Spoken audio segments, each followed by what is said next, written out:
Hi guys, నేను Venkatesh from Dubai. So నేను big boss daily చూస్తాను. 24/7 లైవ్ వస్తూ ఉంటుంది కాబట్టి లైవ్ చూస్తూ ఉంటాను. సో నాకు ఇదే నా మొదటి వీడియో. నేను అసలుకి చేస్తాను కూడా అనుకోలేదు, వీడియో కానీ చేసేస్తున్నాను. ఎందుకంటే నాకు ఆ ఎలిమినేషన్ విన్నప్పటి నుంచి నిజంగా అన్ఫేర్ అనిపించింది. ఎందుకంటే బిగ్ బాస్ అంటేనే ఆడియన్స్ సంబంధించి అంటారు. ఆడియన్స్ ఓటింగ్ ప్రకారమే అందరికి ఎలిమినేషన్ చేస్తూ ఉంటారా అంటారు. కానీ ఎలిమినేట్ ఓటింగ్ పోల్లో థర్డ్ ప్లేస్ అంటే ఫస్ట్ అంతకుముందు తనుజ కళ్యాణ్ వీళ్ళు సేఫ్ కాకముందు.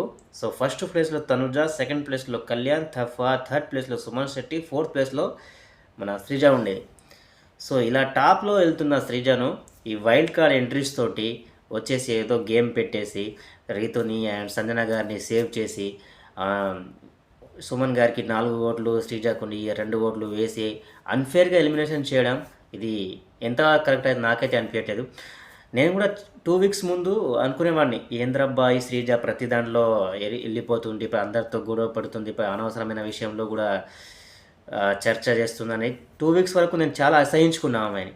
కానీ ఎప్పుడైతే నాగార్జున గారు తనను హెచ్చరించారో ఆమెను, అంటే నీ వాయిస్ కొద్దిగా తగ్గించుకో అమ్మా, ఎందుకంటే ప్రతి దాంట్లో నువ్వు అందరికి తుత్తు అనుకుంటా వెళ్ళిపోతున్నావు అని చెప్పి ఎప్పుడైతే ఆమెను అన్నారో అప్పటి నుంచి ఆమె చాలా కంట్రోల్ చేసుకొని ఆమె వాయిసే ఆమె ప్రాబ్లం అని చెప్పేసి ప్రతి ప్రాబ్లమ్స్లో మెల్లగా మాట్లాడుతూ నిదానంగా ప్రాబ్లమ్ని సాల్వ్ చేసేది ఆమె. కానీ ఆమె ఎప్పుడు కూడా స్ట్రేట్ ఫార్వర్డ్, ఎవరికి కూడా బ్యాక్ బిచ్చింగ్ చేసేది కాదు. ఎందుకంటే ఆమెకి ఏమనిపించి ఎదుటివాడు ఎంత పెద్దవాడైనా, ఎదుటివాడు ఎంత స్ట్రాంగ్ అయినా కూడా ఆమె ఏం పట్టించుకోకుండా స్ట్రేట్గా అనేది. సో కాబట్టి జనాల్లో కూడా ఆమెకు చాలా రెస్పాన్స్ వచ్చింది. ఓటింగ్ పోల్లో కూడా ఆమెకు హై ఓటింగ్ ఉండే.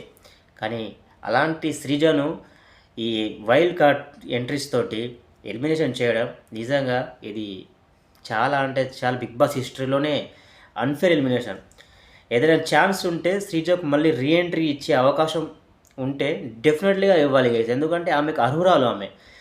ఆమె గేమ్ పరంగా కానీ, ఆమె వే ఆఫ్ టాకింగ్ కానీ, ఆమె బ్యాక్ బిచింగ్ చేయదు, ఏదైనా స్ట్రేట్ ఫార్వర్డ్ అండ్ ఎవరితో భయపడకుండా ఏది ఉంటే అది డెఫినెట్గా చెప్పేస్తానంటూ. అలా ఫ్రెండ్షిప్ కానీ, ఎంత క్లోజ్ ఫ్రెండ్ అయినా కానీ. రీసెంట్గా మన అంతకుముందు ప్రియా ఎలిమినేషన్ కాకముందు ప్రియా అండ్ మన శ్రీజ మధ్యలో ఏదో చిన్న మిస్అండర్స్టాండింగ్ అయింది. సో ఎంత క్లోజ్ అయిన ప్రియాని కూడా ఆమె థూ అంటే నువ్వు అక్కడే చెప్పేసింది ఆమె, నువ్వు అలా నన్ను థూ అంటే మళ్ళీ నేను అదే మాట నీకు ఇలా రిటర్న్ అంటే నీకు ఎలా అనిపిస్తుంది, నువ్వు అట్లా తూ తూ తూ మాటలు నేను అన్నాక అని చెప్పేసి అక్కడే ఆమె స్ట్రేట్ ఫార్వర్డ్గా అనేసింది. సో బ్యాక్ బిచింగ్ ఎక్కడ కూడా చేయలేదు ఆమె. అలాంటి శ్రీజను ఎలిమినేషన్ చేయడం నాకైతే నిజంగా అన్ఫేర్ అనిపిస్తుంది. మీకు కూడా